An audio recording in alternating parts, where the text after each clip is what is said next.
I'd like to ask Chris and Scarlett. This film is full of people not trusting, wondering who they can trust. And I wondered that in both of your lives, what does somebody have to do if they really want to be your friend? What is the trust issues that you might have? You don't have to go too deep in psychology. They always offer money. No, well, it takes time. It takes time and experience. You need to earn trust, and that's not something that happens overnight. I really don't have a complex of an answer beside that. How do you feel, Scarlett? I trust no one. No, I only trust whoever Sam Jackson trusts. That's my barometer right there. I don't know. I don't know. I don't know how. Do they have to prove themselves? I don't think people have to prove themselves in order for me to trust them. I think I'm mostly trusting by nature, and usually I would say, I guess I wait for people to prove me wrong, and then I don't trust them. I would say after that, you start with and then we never get it back. Yeah, once I don't trust you, you're out of the circle. Yeah. Right here in the second row. Hello. Hi, this is a question for Scarlett. Mm-hmm. Hi, it was very interesting to see like the more human side of Black Widow this time. Mm-hmm. And it seems like this is the third time you're playing this character, and it seems that this character has been evolved a lot, like grew a lot. And what do you think? How this character has been evolved in a way, and also by playing this character, do you think you have also changed in a way? That I have a what? You have changed, or you're I've changed? drawn, or, yeah. Well, other than being in physical therapy for the rest of my life.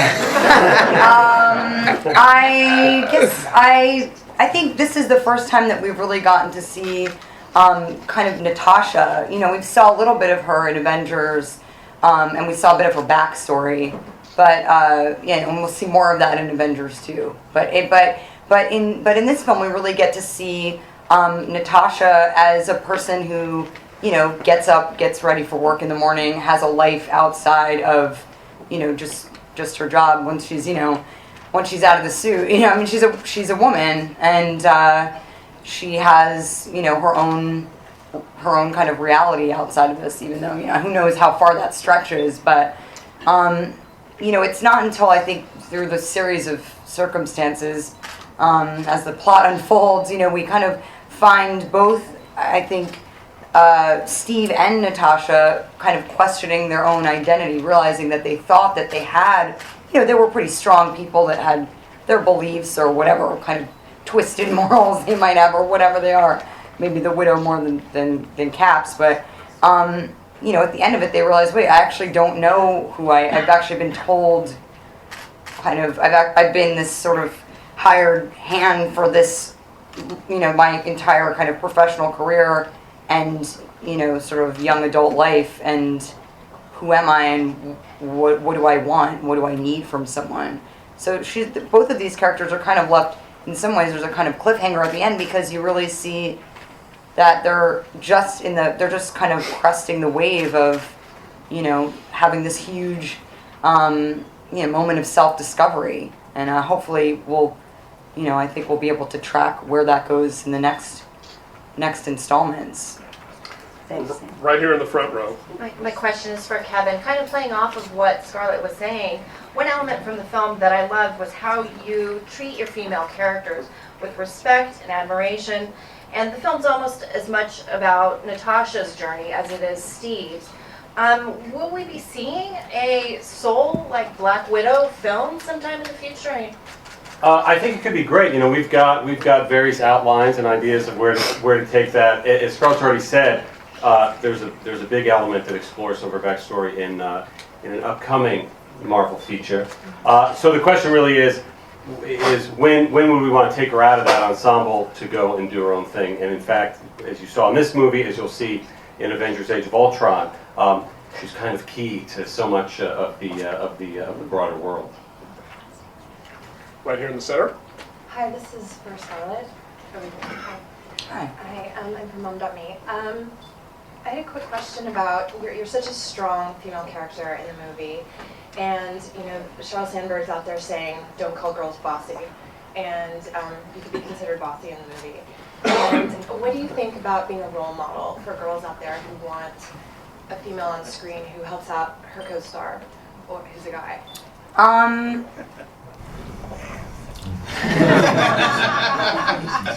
It's Kayla. Yes. Yes, you are. Big old man. You know, I think, you know, Natasha is a bit of a reluctant superhero. You know, she doesn't necessarily have this really kind of strong golden moral compass. You know, let's not forget she started out her career as, you know, essentially a mercenary. You know, and so, you know, I don't know if that makes her a role model material. But she, you know, in some ways, I will say, you know, Natasha, I think one of the things that's very, you know, that's attractive to me about the character is that she uses her feminine wiles, you know, as kind of a part of her job, but she doesn't rely on, you know, her sexuality or, you know, kind of appeal, physical appeal to get her, you know, get the job done. You know, she's extremely smart. She thinks on her feet. She's a leader, and you know, and she is I think has a lot of foresight, and those are all qualities that I think it's, you know, wonderful to celebrate for young women. And of course, it's really rad for me to have my kids, you know, my friends' kids, you know, kind of look up to that character and, you know, dress up like her as Halloween and, like, you know, play with the boys and be rough. And, you know, I always say, like, the widow always wins, and it's true. And that's a nice sentiment. It's not an easy Halloween costume. Ron, go ahead. Hi, well, my question is for Chris. You spoke to us 3 years ago when the first film came out, and you were very candid about concerns you had, not about the role itself, but about its impact on you, a loss of anonymity, fear concerns about typecasting, and now this is the third time through with the captain and more to come. How do you feel that process has evolved, and how do you feel about Had I not done the movies, it would have been the biggest mistake of my life. It really would have been the biggest regret to date, and there are plenty. It's changed everything for me. I mean, not just what it's enabled me to do outside of these movies, but it's so comforting knowing that you're making good movies. It would be a nightmare to be trapped in this contract when you're making films that you're not proud of. But Marvel has the Midas touch, so every time you suit up, you know that you're making something of quality, and it's rewarding on every level. So thank God I had the right people in my life pushing me to make the right decision. Thank you so much. Next question is all the way in the back on the left. My question is actually for Anthony and Chris. Yay! sorry, I'm here. Anthony Russo, sorry. Let me introduce you. This is for Mr. Mackey and Mr. Evans. I love you two guys together in this film. I love the camaraderie between you two. I wanted to see if the two of you could comment about working together, and also what you guys think is a nice addition of having Falcon in this series. Well, we just got cast in the remake of Lethal Weapon, so we're excited about that. It's pretty cool. That's working out well.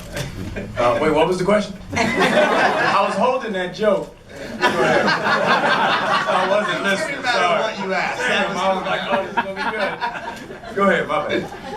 Well, I've known Anthony for a while now. I mean, this is our third movie together. It's funny. Everyone that I've worked with up here, it's familiar, and it's old relationships. So when I first met Anthony, it actually wasn't on a movie set. We got along very well. We're very similar people. So we hit it off very well offset, and then, you know, this is like I said. Where'd you meet, Chris? A library.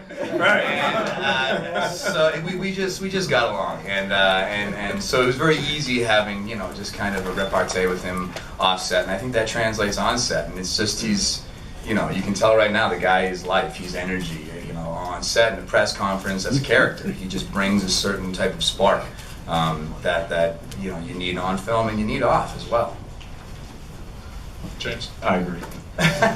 This question would be for Mr. Feige and for the Russos. In this film, there are great bits from the familiar Marvel canon and the sensibilities of that universe, but you also have Mr. Mackey doing, I think, the first 4-letter expletive in a Marvel film. You have Cap pinning someone's hand with a thrown knife, and you destroy a substantially large organization. It's part of the milieu of these films. Where do you decide to bend things or break them in the interest of moving these films forward as their own unique piece of entertainment?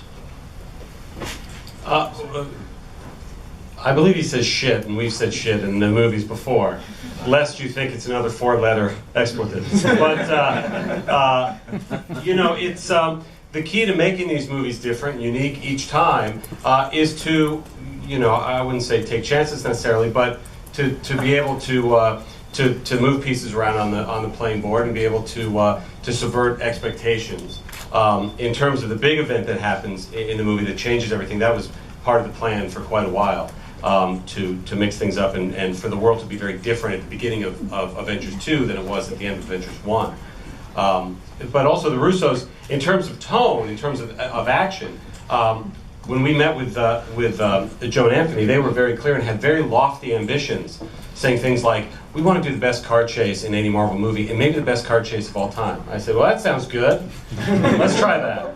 And referencing the best choreographed fight scenes from, you know, the last 30 years as inspiration, and damned if they didn't pull it off.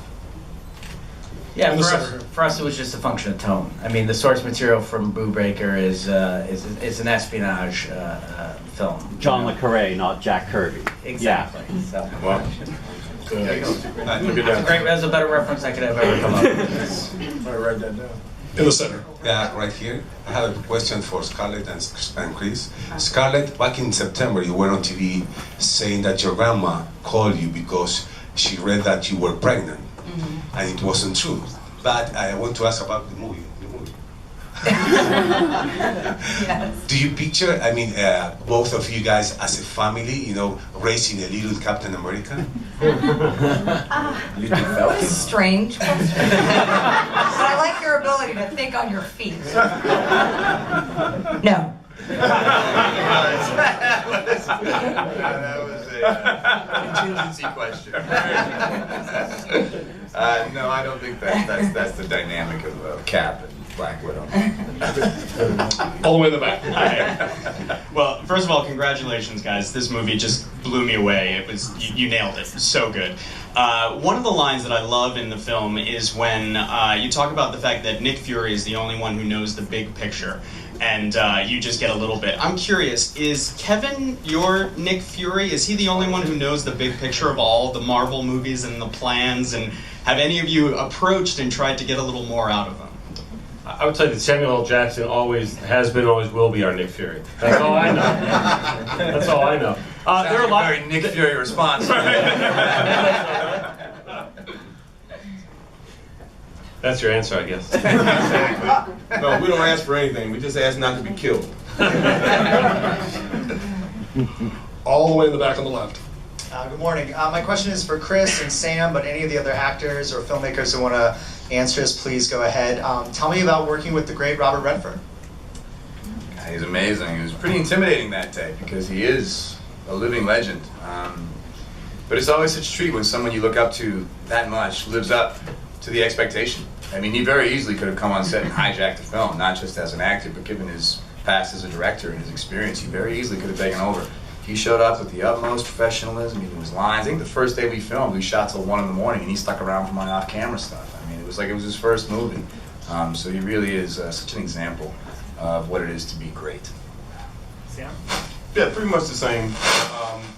I met Robert in a lot of different situations when I was going to Sundance when I was a younger actor, when he had a more active part in that process, and I missed an opportunity to do several films with him over the years. And that morning when I got there to work with him for the first time, we sat down, we talked about a lot of different things. We talked about golf, we talked about life, we talked about movies.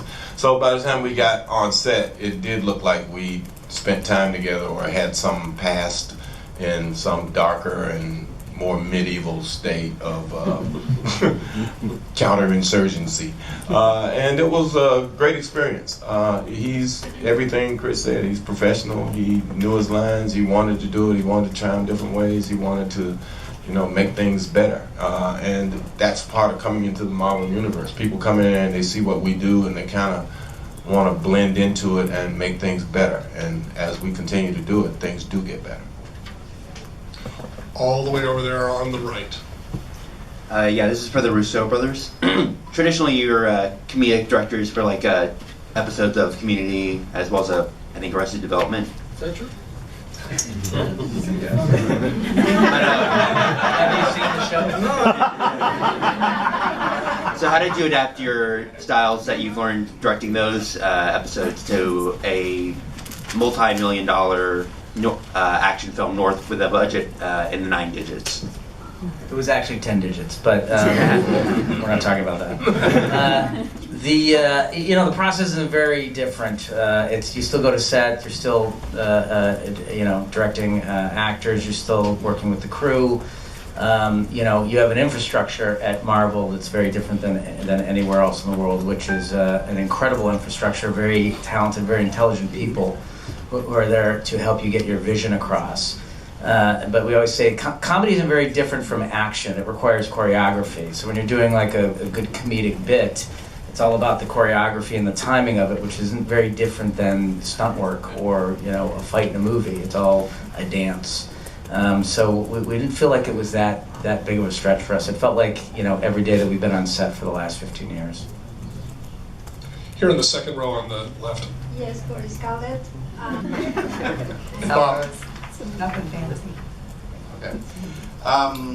This is for Kevin. There's a Spider-Man and an X-Men movie coming out next month, and you seem to be setting up so much within the Disney Marvel universe here. I'm wondering if you can tell me how much, if any, influence you have on these other Marvel films that come out of different studios.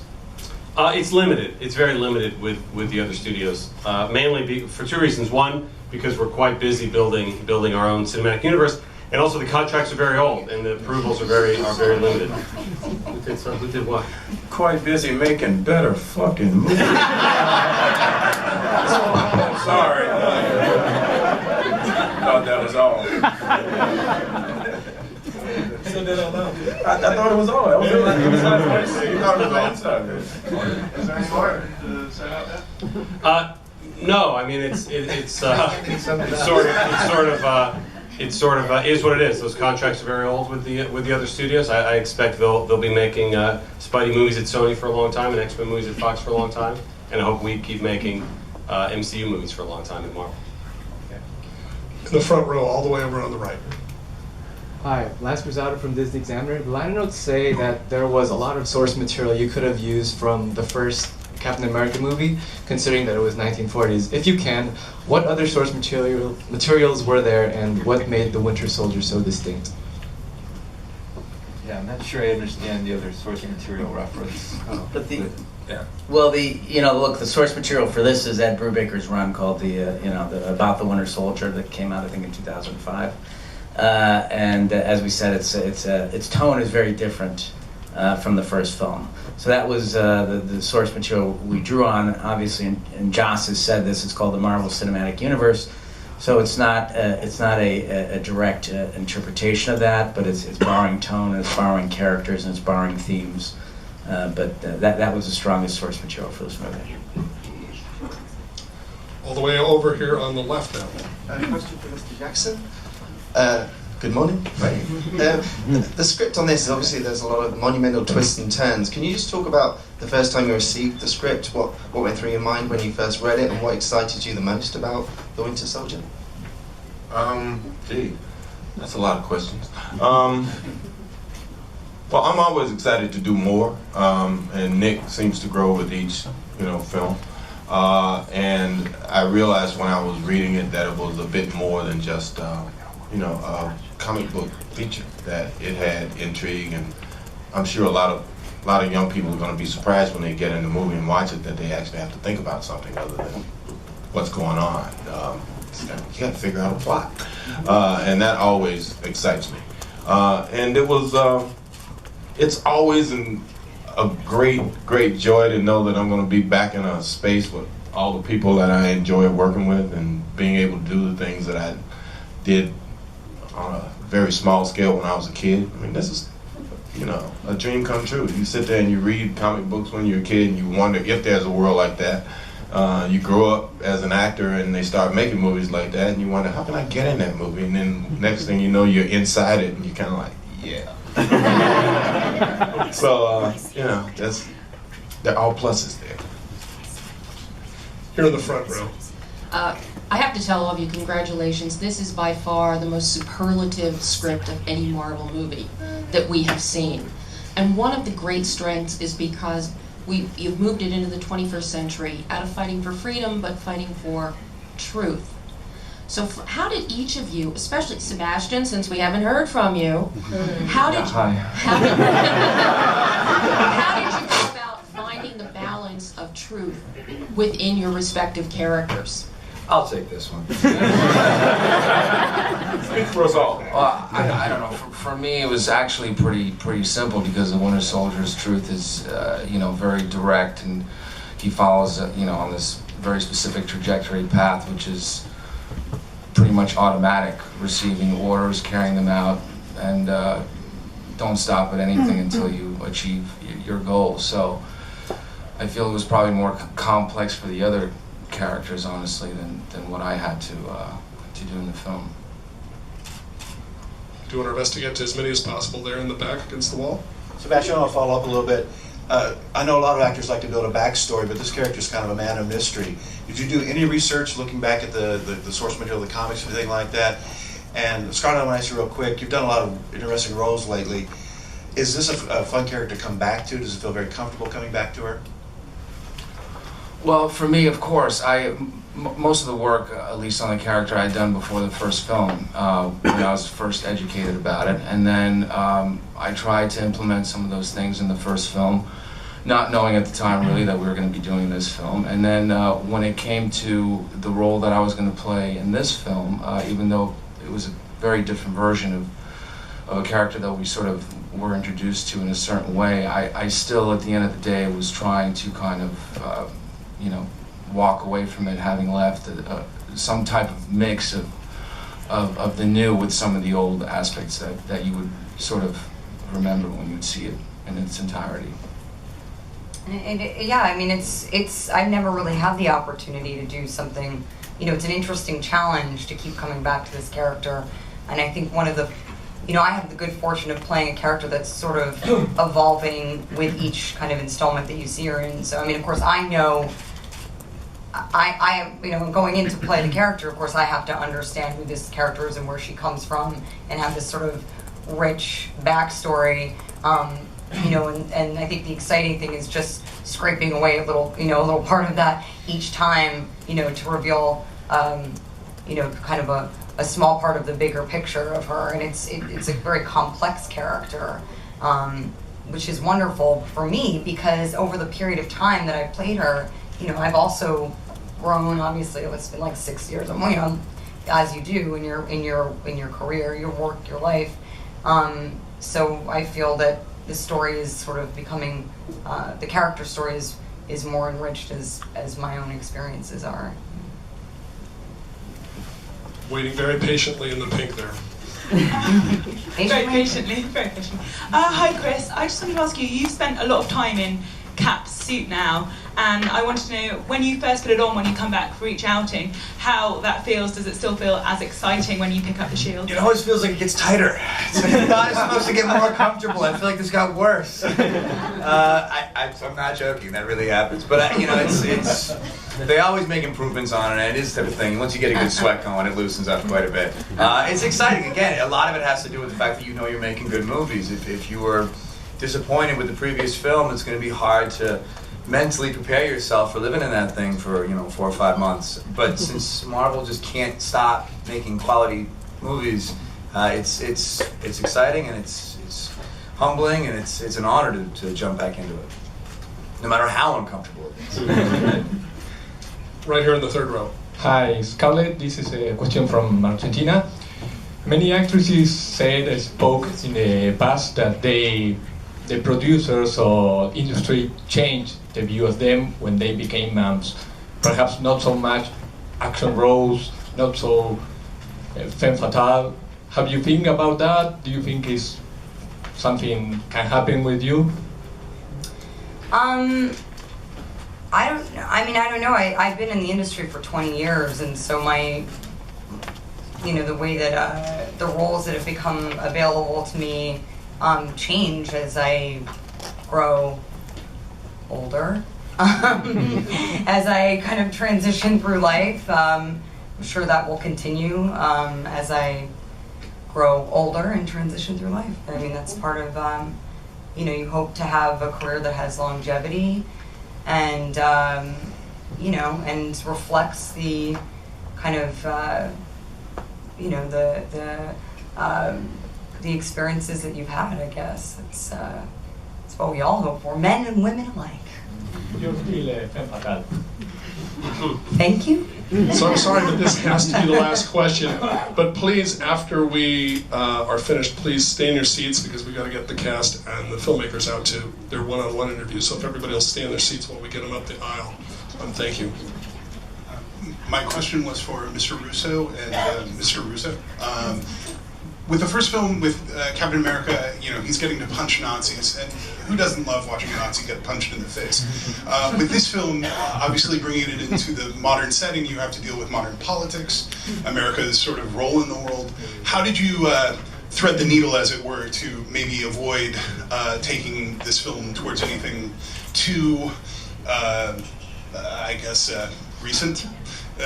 I've heard that 3 Days of a Condor was a reference point for you. Yeah. I don't know. Look, we're making a political thriller, and we I don't know that we might have done the opposite of what you're asking about. We tried to run at what's happening in the world today with the movie. We were very. That's it right there. Somebody's trying to stop me from saying that. So we were being very, we were thinking about what's going on in the world with preemptive strikes and the president's kill list, and then the whole Snowden thing came out after we were shooting, but it was just reflective of that was sort of the tip of the iceberg of all the other sort of elements that were going on in the world that we were thinking about. So I mean, we tried, we tried to give the movie some sort of make it reflective of our real world condition and our real world stakes, even though it's a fantasy expression of what that is. Thanks, everybody. Thank you.